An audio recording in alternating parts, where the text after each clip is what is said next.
at the running back position in the National Football League. So that's somebody who's looking out for you, who in your tribe. So hey man, you do your thing. And I'm not knocking Drew Rosenhaus, but don't tell me he not getting some money on the side.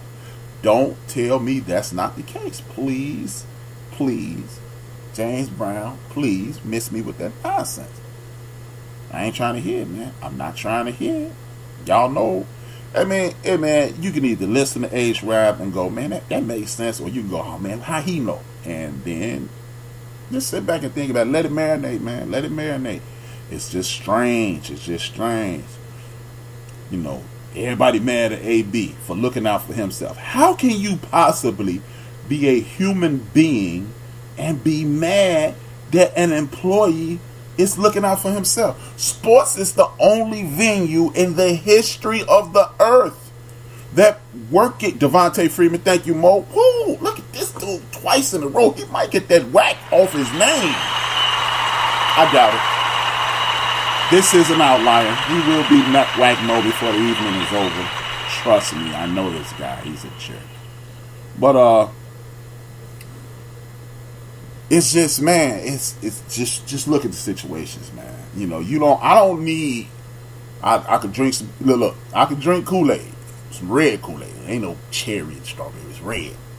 I drink some red Kool-Aid if it's delicious. I don't see any granulates of sugar in there, but I just know it's in there. And I'm looking at this, Drew Rosenhaus, and a lot of these dudes, they all buddies. It's just like the court system. You go to jail, and you ain't got no real lawyer. The public defenders are travel agents for state prisons throughout the United States of America. That's what they are. Now, if you got some money, then you go home. And if you got a real agent, you gonna get paid. If you don't, you gonna get jackrolled by one of these homeboys and dealing with they homeboys. No disrespect to the homeboy fishing, but you know what I mean. Homeboy fishing in the building. Much love. He ain't in the building, but hopefully he listens. But I just don't understand how we a nation of people who work their ass off and hate our bosses, but when it comes to football, baseball, basketball, and other sports, we somehow, because we like the jersey and it says Chicago, it says Atlanta, it says the state of Georgia or wherever you from, you tend to side with management. What type of madness is this, man? Some of y'all union reps siding with the damn team. Slap yourself. That's all I got to say, man. So, man, miss me with that nonsense before. So bet on yourself, NFL players, and get you representation that's not part of the good old boy network. Get you one of these poor boys who trying to pay off the damn student loans. I bet you he negotiate the best deal possible because he trying to get all the paper he can get. Drew Rosenhaus got a bunch of money. Get you a broke dude who know the rules. Now, as I perceive this NFL madness, the next topic on the NFL docket is the Dallas Cowboys. My man D Greatest, sorry. Ben from BS3, sorry again, but I got to ask you guys this question. It's not really about your Dallas Cowboys, it's about the policies of Dallas Cowboys.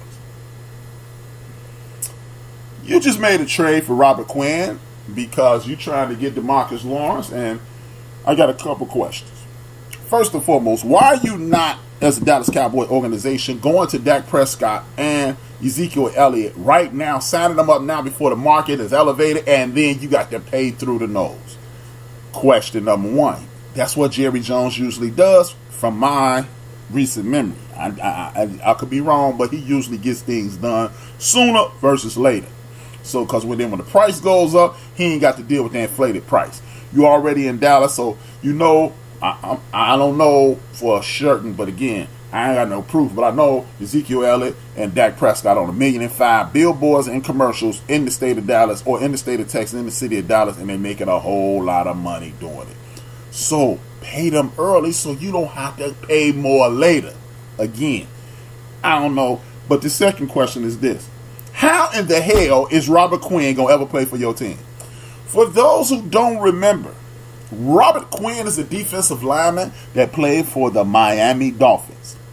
And I quote, "I will never not protest the national anthem. I'm going to protest in some way, shape, form, or fashion." He stopped kneeling and he stopped putting his fist in the air. Meanwhile, back in the lovely state of Texas, Jerry Jones and his beautiful son, said, hey, you ain't doing no protesting here. We'll help you on Tuesdays, Wednesdays, when we ain't playing Thursday, Friday, and Saturday with your issues, but your black ass ain't gonna be protesting here. So please let me know how you trade for a dude who openly gonna be protesting, but you need another guy to offset DeMarcus Lawrence. Help me understand, Dallas Cowboys. How is this gonna work? Because Robert Quinn kept his fist in the air last year. So you trade for an open anthem protester, and how's that gonna work, Dallas Cowboys? Total chaos and mass confusion. That's how it's gonna work. But this is, hey, no disrespect. Hey, I'm a Raider fan. I'm in no position to criticize anybody in regards to football. But this is going to be very, very interesting. Because is Robert Quinn going to finally drop his flag on a protest and just do his thing on the weekdays? Or is Robert Kraft, is this man, Quinn, is Quinn going to stop protesting, or the Dallas Cowboys going to be a little more lenient? And it's only a one-season rental. It's going to be interesting in Dallas. I got my girl, Tiffany P&P. She told me to say her name, Tiffany P&P, because it's like a pimp named Slickback. You can't say just a pimp. It got to be P&P, Poodles and Porter in the building. Just something crossed my mind, Dallas Cowboys fans. Yes, indeed, Black Freak in effect, low-key submissive in the building. Thank you. For those who don't know what that means, we taking over the universe. We grabbing hold to our culture. X Squad Radio is in the front of that culture. Then you got Real Cash Rangers. Then you got Mandela and GG. Then you got the people who we dominate the airways with, and we gonna take over little bit by little bit, every week, every hour, every day. We gonna take over. Just understand that. Providing docile tones for our fans and you too. How about that? Hey man, cut that out and put that on everybody's show, man. Make it probably get down. Now, my main man, number one Chief Rocker Jersey Vern, Master Blaster in the building. Much love to my brother. I'm right now. I'm number one Chief Rocker Jersey Vern, deficient. He only did one show this week. It's like I'm down, like I got diabetes. I'm eating my insulin from the number one Chief Rocker. He got to come on in. He came in and said, "Fuck North Carolina and the Cowboys." He come in. Kaboom! He ain't even hit him with the kaboom. He just stepped in the room. Now, I know this is a topic that has been beat to death this week. The pass interference rule is in effect, the review rule, and I got to go against my man. I think it was Ben for BS3 last night. He said it was necessary. I can't debate with you about that. But what I will do, 773-803-9824. Again, and I'm 773-803-9824. I know this may spur a phone call from somebody, but I hate the rule. How can you have one situation and change the way you play football in the National Football League? Look, the human element is part of everything. Stop allowing instant replay to play a role in the game. Look, 98% of the things that are called in the National Football League are called correctly. So why must we get all the way up to 100? Do I want an imperfect situation? No, I do not. But it's not happening frequently enough for me to want to redo the whole system. And with that being said, what about Mrs. Pandora's box? Now, Sean Payton, you've officially made me a non-fan. I used to really like you. I was like, man, Sean Payton is cool. He's a good coach. But Sean Payton, you are vaginal now. You are moist and wet, bruh. You are school on a Sunday, no class. I have never seen a coach complain about one call this much in my entire life. I know we've already talked about the every rule and all this, but look, how about this? Everybody who's ever played organized sports in their life, they had a coach that said, man, you in the locker room after a bad call or whatever, and you go to reporters and you say, one call does not determine if we won or lost. That's the company line from every coach. Now, just what happens now if it's a bad call, it is reversed, and you come to old Mo Cheese, number one quarterback for the Atlanta Falcons, and you say, Mo Cheese, what happened today? And he say, man, that motherfucking HRap, if he wouldn't have got that pass interference, we would have won this game. How do you police that, Mr. Sean Payton? You can't.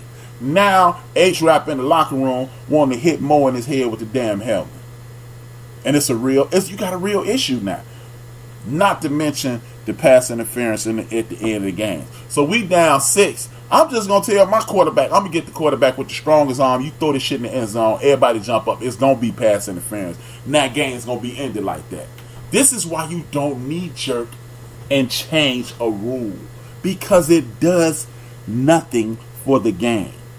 Why is it that we want perfection when we are imperfect ourselves? That makes zero sense. Because you know it's coming. Because, look at it this way. If Ben Roethlisberger is the only adult in the room, and he can point the finger at somebody, don't nobody say nothing, guess what's going to happen? I get to point the finger at somebody, and then nobody say a damn thing.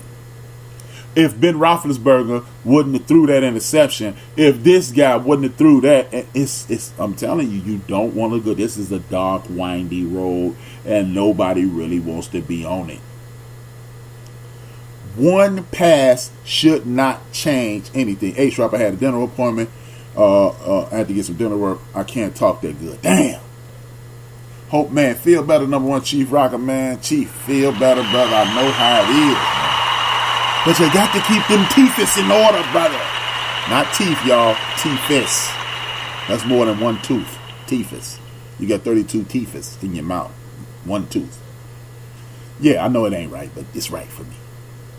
But I'm just saying, man, what are we going to do? What are we going to do when our games are decided by these dumbass plays? What are we going to do? Because all of y'all that said we need to get it right, y'all going to be the ones talking that nonsense. Oh, man, it's some bullshit. And then what's going to happen when they look at the film and still get it wrong? Because it's inevitable. Tuck rule. Calvin Johnson catch. I mean, I can go over 1,001 times. They looked and still got it wrong. So what you going to do then? So your way to get it right is not going to be right. They still don't know what a catch is in the National Football League. Remember Jesse James in the Patriot game? He scored a touchdown to every one of us, and nobody thought he did. I mean, in the National Football League said he didn't. Then in the Super Bowl, they changed the rule on the fly, and then they gave it to the dude in the in the Super Bowl, and the Philadelphia Eagles won. Oh man, Jay Twice swinging hard. Leave my Saints alone, HRap. I don't know any coach who wouldn't have done the same thing. No coach would have did that. Hey, Mr. Jay Twice, not a rip on the Saints. It is a rip on Sean Payton, because let it go, bro. Let it go. I get what you're saying from a fan standpoint. Question for you, Miss Jay Twice. This is the question I have for you. If it was so important for Sean Payton to get plays right, why didn't he go to the refs when Eli Apple pushed Juju Smith-Schuster in the back in the end zone, and it was clearly pass interference? Why didn't he go to the refs and say, see, why wasn't he after the game? See, we're supposed to have lost this game. See, because it happens. Ish happened. That was a situation. See, this is why I ain't too worried about getting it right. We got to get it right, because one way or another, it's gonna even out. They got the Steelers that Sunday against the Saints, got the shit in on the stick, and the Saints got the shit in the stick in the SC Championship game. Karma don't care. Karma has no menu. You get what's on it. You get it when it's coming to you. And when you know it usually evens things out, hey man, sometimes you gotta win, sometimes you gotta lose. I'm a Raider fan. The Tuck rule ruined my team, and my team has not bounced back in 15 years. We had 2 good seasons in the last 20 years. Since Brady been in effect, we've had 2, maybe 3 good seasons. It just sucks, man. You just got to take that L. You just got to take that L. That's all I'm saying. See my man Chief Rocker jumped in. He said all these rules changed. They